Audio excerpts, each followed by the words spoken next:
My assumption is there are still things going into Yemen that I need to stop. There's nothing good happening by arms being illegally shipped into Yemen, said Vice Admiral James Malloy, the head of the U.S. Navy's 5th Fleet Command that oversees the region. It is destabilizing. It delays peace there. It exacerbates the disastrous humanitarian crisis that we're facing in Yemen and delays humanitarian efforts coming in. A mini-me machine gun manufactured by Belgian company FN Herstal on display at the International Defense Exhibition and Conference in Abu Dhabi. Credit.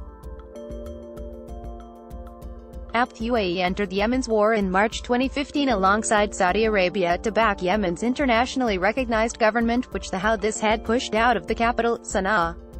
The Emirates has largely handled ground operations in the conflict while the Saudis have bombed from the air. The war has pushed Yemen to the brink of famine and killed more than 60,000 people since 2016, according to the U.S.-based armed conflict location. Atrocities have been common. Saudi airstrikes have hit markets and hospitals, killing civilians. Associated Press investigations have shown how the UAE negotiated secret deals with al-Qaeda fighters in Yemen and that coalition forces tortured and sexually abused detainees. An explosion during a military demonstration targeting a theatrical, ballistic missile launch pad at the International Defense Exhibition and Conference in Abu Dhabi on Sunday. Credit. For their part, the Houthis have indiscriminately laid landmines, employed child soldiers and tortured political opponents. The U.S. had backed the Saudi-led coalition with mid-air refueling and targeting information.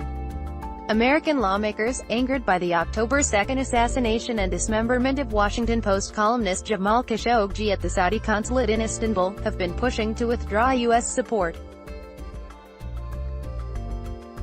Noting the Houthis have fired over 150 ballistic missiles into Saudi Arabia, some even reaching as far as its capital, Riyadh. The West, United Nations experts and the Saudi-led coalition say Iran has helped supply the Shiite rebels with the missiles, something Iran denies. That preoccupation with ballistic missiles fueled the opening ceremony of the International Defense Exhibition and Conference. In one demonstration, an unnamed militia threatened to launch ballistic missiles, leading to an all-out assault by troops in armored vehicles, tanks, helicopters and jets.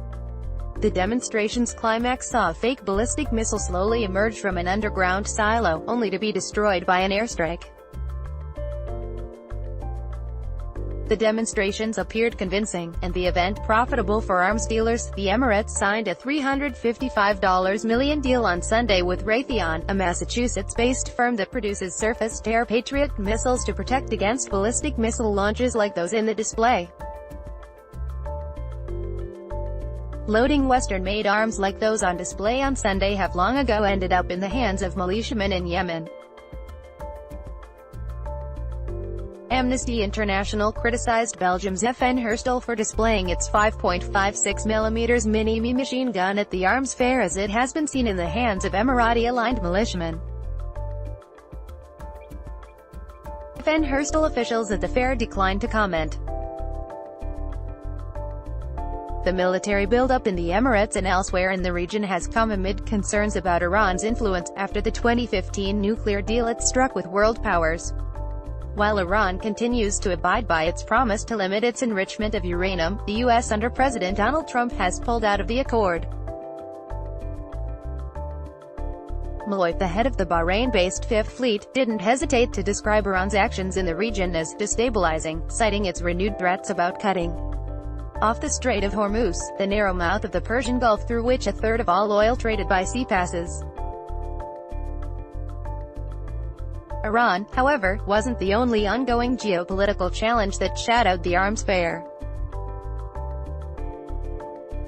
Sudan's President Omar al-Bashir, who often attends the fair, was a no-show amid the ongoing protests challenging his rule. Despite his absence, his country still displayed some of its weapons for sale.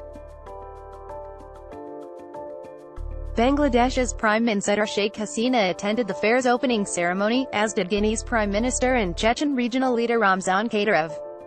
China's weapons ranged from missile launchers to drones.